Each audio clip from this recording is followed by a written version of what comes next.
Berjumpa lagi dengan Mr. Ihsan di Zona Ilmu Pengetahuan Sosial. Di channel ini kita belajar bersama materi-materi ilmu sosial. Pada kesempatan kali ini kita akan belajar bersama materi IPS kelas 8 dengan materi pluralitas masyarakat Indonesia.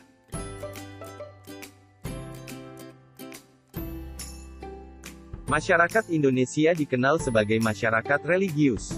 Beberapa agama dan kepercayaan dapat ditemukan di berbagai wilayah Indonesia. Indonesia juga memiliki banyak suku bangsa. Itulah sebabnya Indonesia kaya dengan budaya atau adat istiadat. Kondisi geografis dan sosial Indonesia juga memengaruhi berbagai kegiatan ekonomi masyarakat. Karena itu kita dapat menemukan berbagai pekerjaan masyarakat Indonesia di berbagai tempat.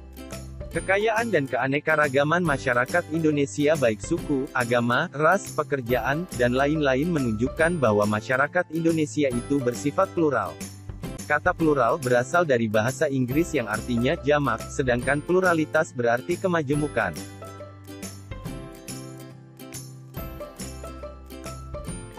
Pluralitas masyarakat Indonesia memiliki arti yang sama dengan kemajemukan masyarakat Indonesia. Selain istilah pluralitas, kalian juga menemukan istilah lain yang berhubungan dengan keragaman, yakni multikultural. Multikultural berasal dari kata multi yang berarti banyak lebih dari dua, dan culture artinya kebudayaan. Masyarakat multikultural adalah masyarakat yang memiliki lebih dari dua kebudayaan. Masyarakat multikultural tersusun atas berbagai budaya yang menjadi sumber nilai bagi terpeliharanya kestabilan kehidupan masyarakat pendukungnya. Keragaman budaya tersebut berfungsi untuk mempertahankan identitas dan integrasi sosial masyarakatnya.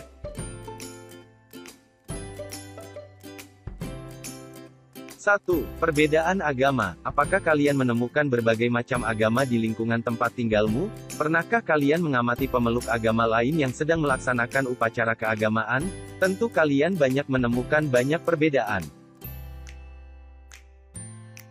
Kalian mungkin merasa asing dengan upacara persembahyangan agama yang berbeda dengan agama yang kalian peluk. Hal ini wajar karena setiap agama memiliki tuntunan dalam melaksanakan persembahyangan atau upacara keagamaan. Setiap agama memiliki tuntunan cara persembahyangan yang berbeda. A. Agama Islam. Pada saat ini, agama Islam merupakan agama yang dipeluk sebagian besar masyarakat Indonesia. Menurut sensus tahun 2010, sebanyak 87,2% penduduk Indonesia beragama Islam. Umat Islam memiliki beberapa hari besar yang dirayakan setiap tahun seperti Hari Raya Idul Fitri dan Hari Raya Idul Adha. Hari Jumat juga merupakan hari penting bagi umat Islam. Pada hari Jumat semua laki-laki wajib melaksanakan ibadah salat Jumat secara berjamaah di masjid. Selain itu umat Islam juga memiliki beberapa hari penting yang selalu diperingati, seperti Hari Raya Tahun Baru Hijrah, Hari Kelahiran Maulid Nabi Muhammad SAW, dan Hari Turunnya Wahyu Al-Quran.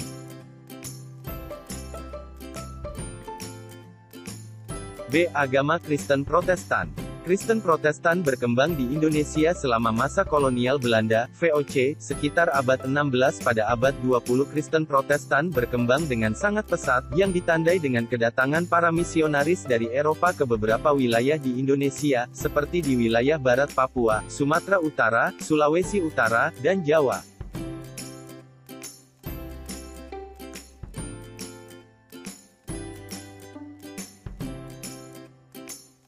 Agama Kristen Katolik. Salah satu tujuan Portugis ke Indonesia adalah menyebarkan agama Katolik Roma di Indonesia, yang dimulai di Kepulauan Maluku pada tahun 1534. Antara tahun 1546 dan 1547, pelopor misionaris Kristen, Franciscus Xaverius, mengunjungi pulau itu dan membaptis ribuan penduduk setempat. Selanjutnya, para misionaris giat menyebarkan agama Katolik ke berbagai wilayah Indonesia. Hari Raya Umat Kristen Katolik adalah hari Natal, yang diperingati setiap tanggal 25 Desember. Selain itu, umat Katolik memiliki beberapa hari penting yang juga selalu diperingati, misalnya Hari Raya Paskah dan Hari Raya Kenaikan Isa Al-Masih.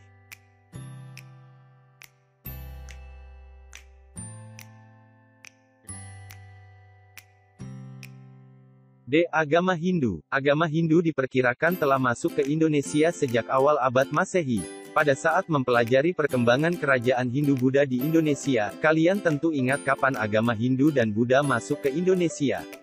Kalian tentu masih ingat beberapa teori proses masuk dan berkembangnya agama Hindu di Indonesia.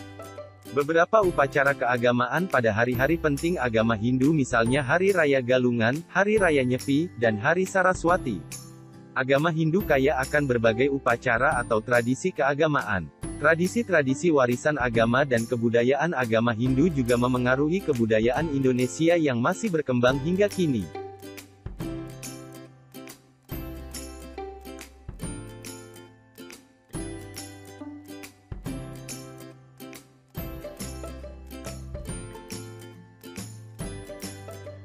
Dan bangsa-bangsa Asia Timur mempelajari agama Buddha di Sriwijaya. Beberapa upacara keagamaan yang dapat kalian kenal misalnya Hari Raya Waisak dan Ulambana. Waisak dirayakan pada bulan Mei pada waktu terang bulan Purnamasidi untuk memperingati tiga peristiwa penting, yaitu lahirnya Pangeran Siddhartha. Pangeran Siddhartha mencapai penerangan agung dan menjadi Buddha, dan wafatnya Buddha Gautama.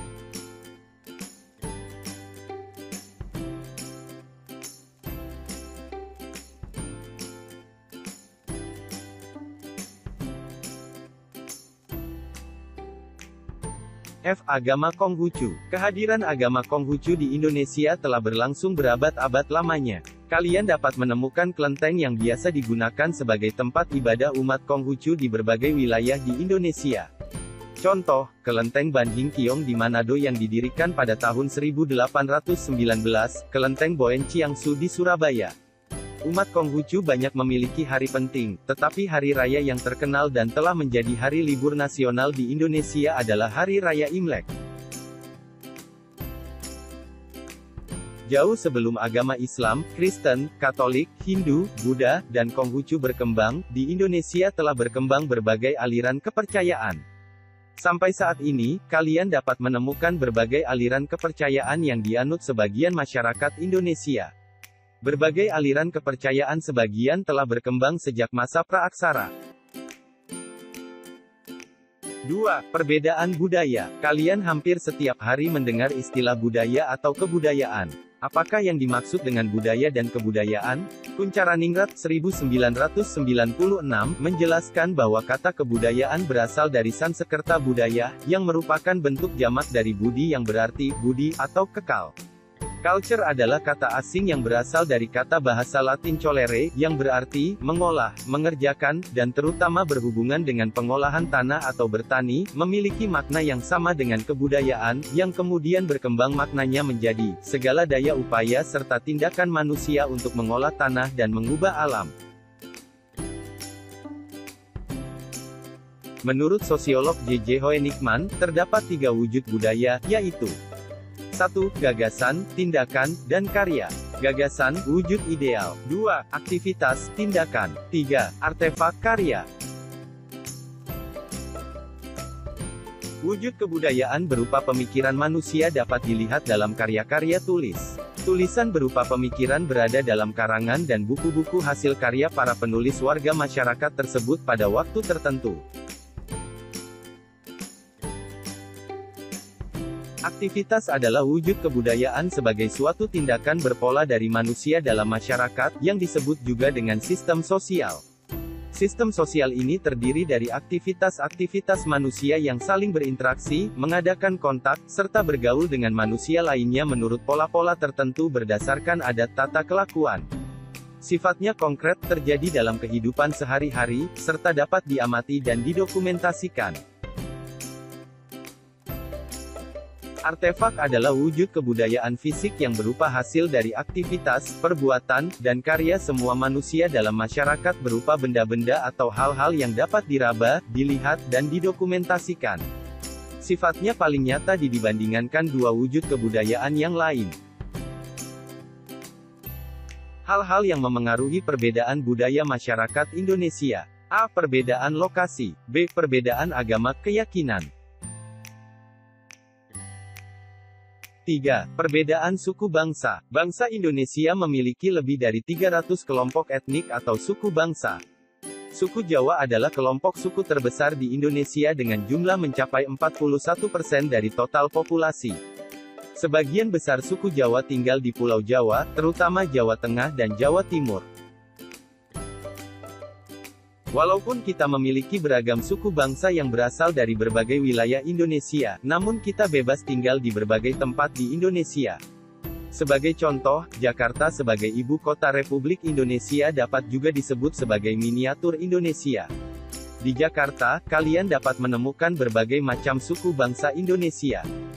Setiap suku bangsa memiliki derajat yang sama. Pada masa sekarang, kalian dapat menemukan berbagai suku bangsa di berbagai daerah di Indonesia. Hal ini membuktikan bahwa suku bangsa Indonesia sangat terbuka menerima kedatangan berbagai suku bangsa yang berbeda. Mereka hidup berdampingan dan bekerja sama untuk membangun bangsa dan negara.